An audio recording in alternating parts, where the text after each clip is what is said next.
Well. What an unbelievable show. Maybe the best NXT TakeOver ever, featuring maybe the best WarGames match ever, featuring arguably 3 5-star matches, and more as well on top of that. What an unbelievable show. Let's recap everything that happened at NXT TakeOver WarGames. I'm Jack from Cultaholic.com, and this is what happened at TakeOver WarGames. So we start the show with someone who wasn't announced on the card, Matt Riddle, who makes his way down to the ring, gets a microphone and cuts a little promo saying bro a lot of times and saying, you know what, Kassius, Ohno, me and you were going to have a match next week on NXT, but I'm saying let's do it right here, right now, yo. Ohno comes out and cuts a heel promo in response saying, I'm going to knock you out if you want to do this right now. I'm going to knock you out, leave you lying in the middle of the ring and prove that you're overrated and overhyped and all the rest of it. And he gets in the ring, the referee calls for the bell, we have an impromptu match that wasn't announced as part of the show. It lasts about 6 seconds, Riddle hits the knee, knocks Ohno out, clean out, pins him 1, 2, 3, and Matt Riddle has his first victory on a TakeOver show in about 6 seconds. I think officially it was 6 seconds, I have to check that, but it was very short indeed. I don't know what to make of that. I mean, I like it, I think it's a bit funny. They've done this already with Riddle in the past on a Progress show with Trent Seven, who he beat in 6 seconds and the crowd started calling him Trent 6, it was very funny. Obviously they've repeated that again with Kassius Ohno, and it was entertaining for what it was, to be fair. The only problem I have with it is that it risks making Ohno look weak, and I hope that Ohno gets revenge with some sort of victory over somebody else or something to keep his air of menace about him. Next up we have the first proper match of the show, but technically the second match, the NXT Women's Championship 2 out of 3 falls match, a rematch also between Shayna Baszler, the current champion, and the former champion Kairi Sane. So the first fall begins with Kairi Sane coming out of the blocks with a full head of steam. I think she even jumped Shayna before the bell. It was really cool to see Kairi Sane with this sort of babyface fire. Usually she does have a lot of babyface fire, but there's not a lot of anger behind it. There's just a lot of passion, like in a Ricky Steamboat way. This time she was more angry, and it was really cool to see a really nice change of pace for Kairi Sane. But then Shayna Baszler, I think, faked an injury to distract the ref, and out came 2 of the 4 horsewomen of MMA, the other 2 being, of course, Shayna Baszler herself and Ronda Rousey, but this was Jessamine Duke and Marina Shafir, who beat down Kairi Sane on the outside while the ref was distracted, rolled her back in, and Shayna Baszler clamped on his signature clutch for the immediate, not immediate, but it took about 2 minutes or so, first fall. She went 1-0 up in about 2 minutes. Kairi Sane tapped out, you could say tactically, wisely, to avoid further damage for later on in the match, but yeah, Shayna Baszler off to an immediate hot start with the help, of course, the controversial help of her stablemates. So the second fall began with Shayna really pressing the advantage, trying to get an immediate victory in only a few minutes or so, but Kairi Sane held on, at one point reversing the clutch into a pinfall attempt for a near fall, which is exactly the way that she beat Baszler for the belt in the first place. Loved that historic throwback sort of storytelling, love it. A little bit later on they battled onto the apron, and Kairi Sane reversed an attempted suplex on the apron into like a spiked DDT also on the apron. Shayna took a wicked bump right on her head, but deliberately so. I think it was kind of done as safely as it could have been, and rolled to the outside. Sane wasted little time heading up top and hit a big elbow onto all 3 horsewomen on the outside before rolling Shayna back in, getting up top again and hitting another elbow, and she picked up the next fall, 1-1. The third fall began with Kairi again full of babyface fire. She hit 3 spears in a row, she reversed a move into a sunset flip powerbomb off the top, and it looked like she was on her way to picking up the victory until the horsewomen got involved again. But this time, Kairi had some friends to even the odds, people that Shayna may have annoyed a little bit in the past, particularly Dakota Kai. She ran out and tackled the 2 horsewomen on the outside and started beating them down, but she was outnumbered, of course, so then Io Shirai came out and hit a big moonsault off the top onto the crowd below, and again, it looked as though Kairi Sane, with the help of her babyface chums, was about to win her NXT Women's Championship back. She went up top, hit the insane elbow again, but Baszler caught it and reversed it into, I believe, like some kind of crucifix pinfall, picked up the flash victory, 2-1, and Shayna Baszler is still the NXT Women's Champion. I thought this match was okay, but I think it's going to get a bit of a bad rap online for 2 reasons, really. One, the involvement of the horsewomen, which people really don't seem to be ready for. They don't like that at all. And I can see why to some degree, but I think in order to progress Shayna's storyline forwards, it does kind of need to happen a little bit. And I think that it still didn't take away from the drama of this match too much, thanks to the 2 out of 3 fall stipulation and all the nicely executed near falls and stuff. So I can see why people wouldn't like that maybe. Also, because from this point on, every single match on the show was absolutely brilliant and could arguably be considered, a 5-star match, so it's going to get lost in the shuffle just a little bit. But before we get on to those excellent 3 matches to close the show, X-Pac was in the crowd with his doggy. Best part of the show, mate. Best part of TakeOver. Now on to some actual wrestling, though. It's a shame we could focus on the dog, but I need to talk about what happened next. The 3rd match of the show saw Johnny Gargano take on Alistair Black, and it was, Johnny Gargano making his entrance, thinking he's still a babyface, high-fiving kids in the crowd, but really everyone's booing him and everyone knows that he's a dirty heel. Alistair Black by this point just looked like a menace, and it was one of the harder matches to call, I think, because either man could have done with the victory, but I think if you had to really boil it down, I guess you could say that Black needed the victory more because he'd been screwed over in the past and he needs to kind of get a bit of a surge of momentum back. Both guys looked on really top form here. This was a really slick match, possibly the most perfectly executed match, I want to say, mechanically on the whole card. Not necessarily the best match, but the smoothest one by an absolute country mile. It was really well worked by both men. Reminded me of their matches respectively against Almas in Gargano's case and Velveteen Dream in Black's case, both of which could arguably be considered 5-star matches of the the past year. One of those actually was a 5-star match, of course, Gargano versus Almas, and I think you could even argue that Black versus Dream also deserved to be a 5-star match, and therefore this match, which was just as good as those if not better, also I think deserves to be a big 5-star match. I think so anyway. As the match really ramped up in intensity and kind of progressed towards its latter stages, Johnny Gargano assumed control and looked to hit the old knee thing that he's adopted from Tommaso Ciampa, the running knee without the knee brace to protect the impact. Then he was about to hit on Aleister Black and Black went, wait, and everyone was like, what? Is Aleister Black kind of being a coward? And he went, no, sat cross-legged in the ring and went, give me your best shot. It was such a badass moment. Gargano went for it, Black ducked it, went for a pinfall, it got kicked out of, I think, and then the match kind of continued from there. A little while later, we got maybe the best spot of the match where Gargano went for his suicide dive into the DDT, but he'd already hit it once successfully in the match, and if we know anything about wrestling, it's don't go for the same move twice, otherwise you're going to get caught with a counter. And what a counter this was. Aleister Black with a perfectly timed jumping knee to meet Gargano as he dove onto him on the outside. It was absolutely awesome. Maybe the best timed spot of the whole show. There's one in the main event that maybe challenges it a little bit. After this, Aleister Black is in full control of the match, and at one point Johnny Gargano is on his knees begging him for mercy, begging him. He's like grabbing his foot. He just looks pathetic. Obviously Gargano is now fully healed by this point, especially when it turned out that this was all a trap and he tried to roll up Black for a near fall. Eventually Aleister Black reassumed control and did pick up the victory with 2 Black Mass kicks. The first one led to Gargano just falling against his chest and accidentally sort of staying on his feet, and that led to a lovely bit of storytelling where Black looked at him and in his very melodramatic Aleister Black way went, "You're absolved of your sins." Bang! Another Black Mass, 1, 2, 3, and Aleister Black wins the match. And it was kind of implied on commentary is potentially the new sort of de facto #1 contender for the title that he lost. Next up, the NXT Championship match, Tommaso Ciampa, the champion, against the challenger Velveteen Dream, and wow, were the crowd fully behind Velveteen Dream in this. Everyone in LA really wanted to see a new NXT champion, and that was even ramped up more so when Velveteen Dream made another one of his signature hilarious entertaining entrances, this time dressed as NWO Hollywood Hulk Hogan. Now, remember when I said the previous match was maybe the slickest, smoothest match on the show? I think this match may have been the best one in terms of psychology on the whole show. Both men really told an excellent story here. Dream started things off uber confidently, kind of getting the better of Ciampa actually, despite Ciampa being the champion. At one point he evaded some attacks and then just slapped the back of Ciampa's head, and Ciampa kind of shook it off and was like, right, come on then, this is what we're going to do, and things only got more intense from there. Both men at various points in this match mimicked Hulk Hogan. At one point Ciampa managed to get the headband off Velveteen Dream's head and did the whole ear cupping thing, and then Dream did it a bit later on, and obviously whenever that happened the crowd reacted in a big way, partly because of all the controversy surrounding Hulk Hogan and his recent return to the WWE, and partly I think as well just because it was really cheeky and entertaining and fun. Yeah, little cheeky lads mimicking another wrestler like that. What are you like? Dream then went through a bit of a repertoire of other people's moves from the past in this match. He kind of took us back to the 90s and then further into the 80s if you look at it in this way. Sort of, he did Bret Hart's corner post assisted figure 4. Ciampa actually tapped out but because I think he was touching the corner, it wouldn't have counted, kind of like Tajiri's tarantula move. Then a bit later on, he did Ric Flair's standard figure four in the middle of the ring, and that was a really nice submission sequence with Ciampa rolling him over, Dream rolling back. They were like slapping at each other to try and get, you know, the advantage in the hold.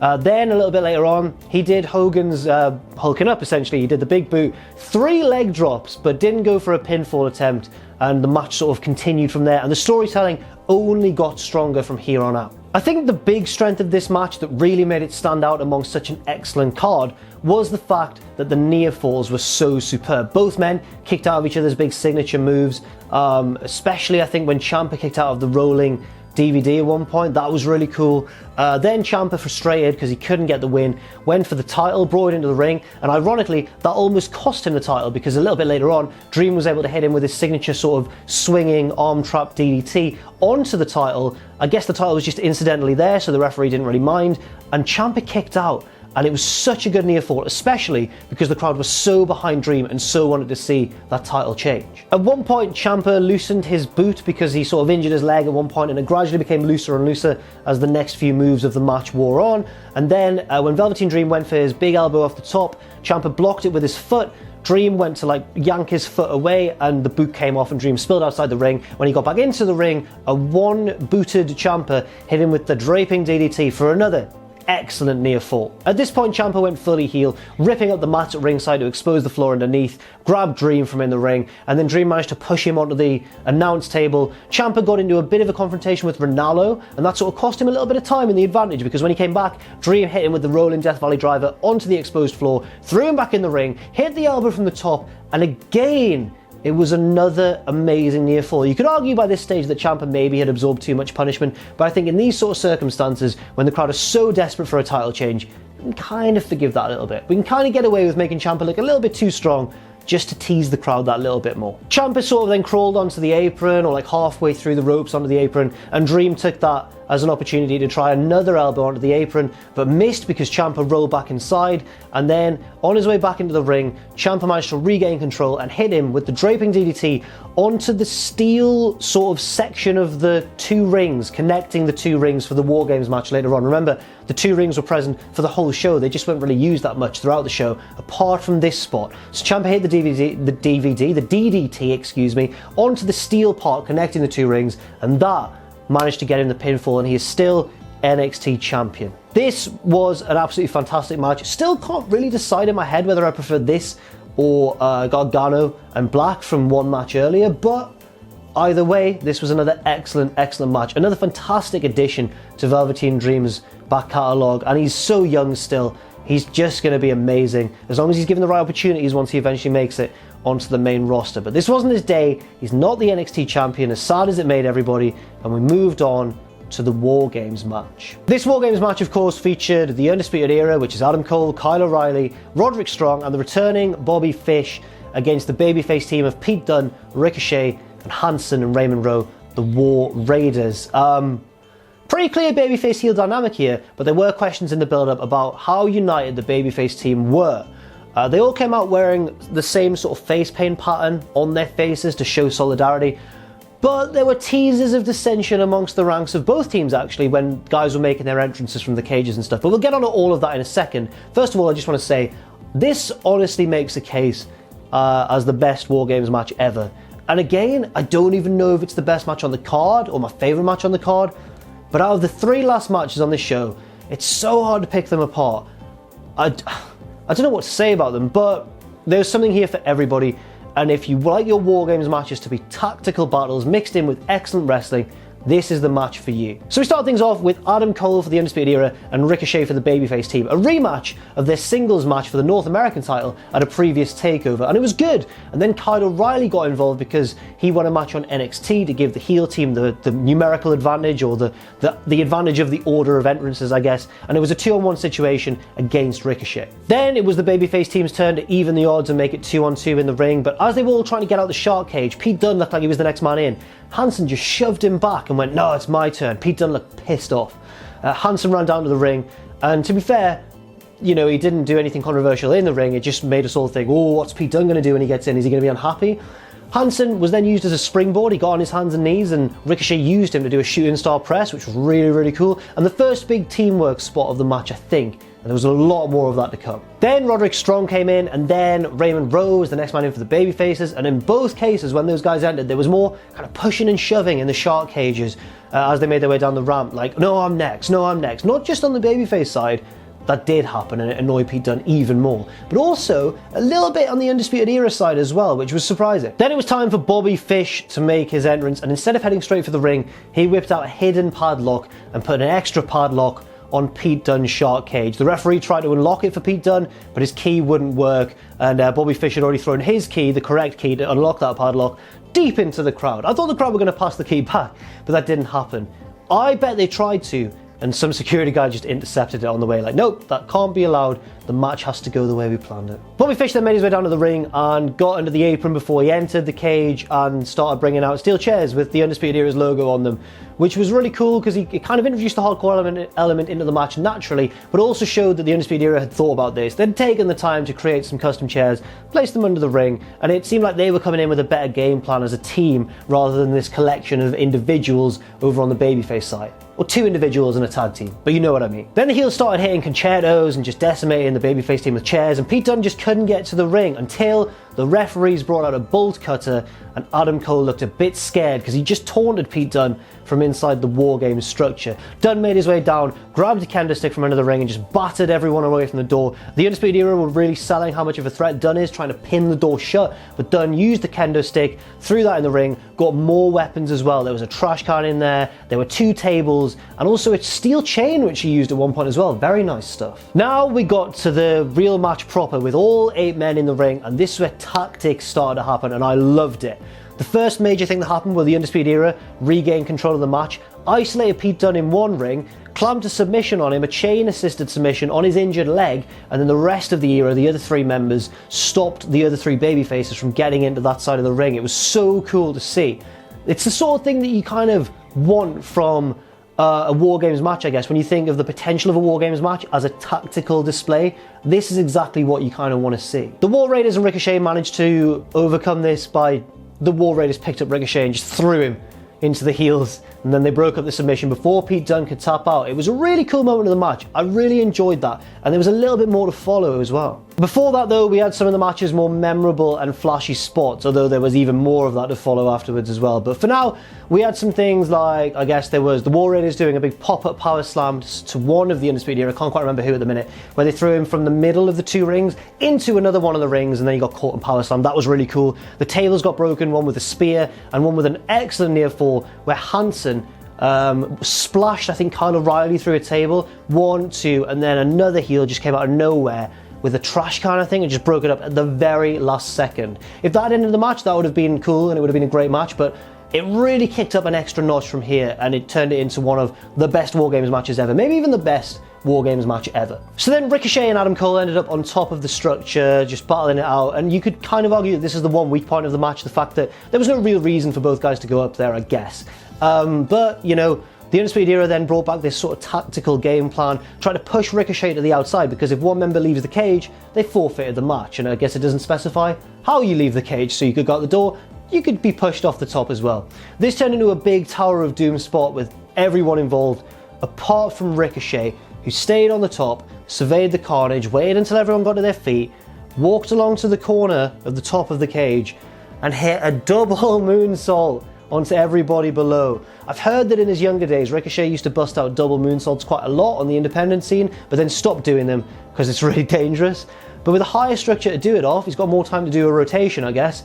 Still nearly clipped his head on the way down, but it landed pretty clean as could be, onto the crowd, and it was amazing. It's one of the most jaw-dropping things I've ever seen, I think, in any wrestling match, and the crowd response was obviously absolutely huge for it. Then the storytelling and the drama really kicked in, with both teams occupying a separate ring, dragging themselves to their feet, putting their arms around each other, hobbling into the middle and just exchanging punches with one another. It was so cool. We went from an ultimate flashy indie spot, big flippy move, to just 2 teams just slugging it out in the middle of the ring. This match really had a little bit of everything. Now everybody kind of just started hitting their signature moves left and right. No team really had the advantage. It was all just kicking off as we moved towards the end of the match, and then Ricochet hit Remember beforehand when I said that Aleister Black's knee on a diving Gargano was maybe the best time spot of the night? This one is the other contender for that. Ricochet springboarded from one ring onto the other set of ring ropes, into the other ring, super kick from Adam Cole, and it led to an excellent near fall. Pete Dunne then got involved and he kicked out of Adam Cole, all of Adam Cole's signature moves basically. Dunne looked like a beast in this match.